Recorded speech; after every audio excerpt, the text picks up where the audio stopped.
Hi, this is Glenn from Spiritually Speaking Training, and today we're going to talk about taking questions and talking about taking the tough questions. Now, whenever you're taking any questions, remember that you step into the question, leave open body language, hands up, eyes up, and inviting the question in.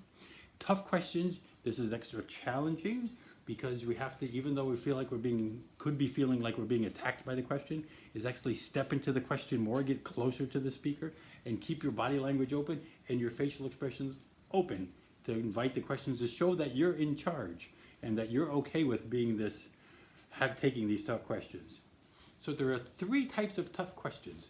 The first one is, some people think of the scariest, is the I don't know. They ask you something and you don't know.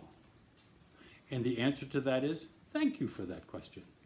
I actually don't know the answer to that, but I can get back to you. We'll find out for that answer and we'll get back to you, okay? And then you'll meet up with them later and do that. That is one way of doing that. Now, the second type of tough question is the one where somebody's actually being pedantic. They're not actually asking a question, they're telling a story because they're trying to take over your presentation and basically showing how smart they are. And we've all seen this as somebody says, oh yes, in my experience, and they go on and on and on and on, and there's not really a question there. What you do with that one is you say that, and you start moving closer. You start walking up closer and closer and closer, and the closer you get to them, and using the down hand movement, thank you, thank you. Address them by their most proper name. If they're a doctor, call them Dr. Smith, or PH, whatever it is. Don't call them Bob or Charlie or Sam. Call them Mr. Jones or Mrs. Idle, whatever it is. Call them their highest level of name, which gives them an elevation, which makes them feel good, feel like they're being heard. And then when they take a breath, say, yes, some people do believe that. There is some thoughts around that. Thank you very much. Thank you for that. Great. And then literally move to the other side of the room and go, so what questions do we have over here? So what you do is, what questions you have over here, and move away from them. We'll talk about that more in another video, exactly how to deal with them more, but that's generally how you do it.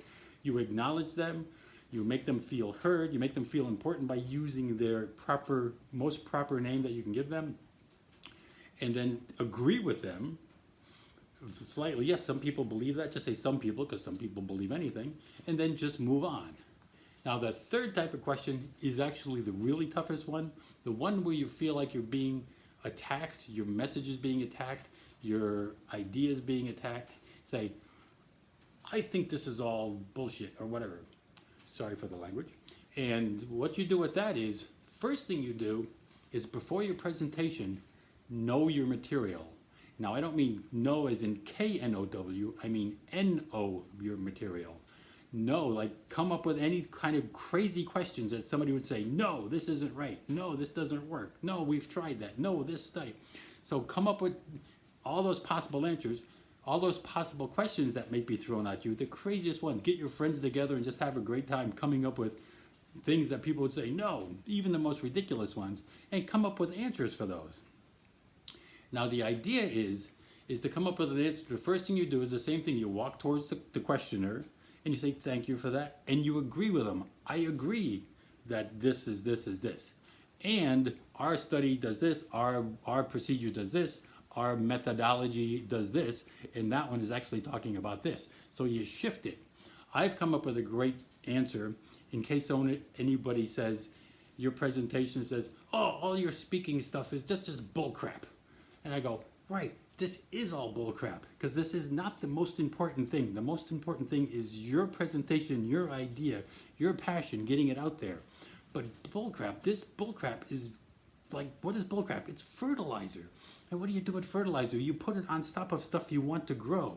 So when you take your passion and your idea and your modality and you put this fertilizer on it, it'll grow more. You'll be able to spread it out more flowers, it'll bloom, you'll be able to feed more people and help more people. So yes, I absolutely agree with you. This is fertilizer. And this fertilizer you put on top of your presentation skills, you will become such the big, strongest presenter and change the world with your ideas.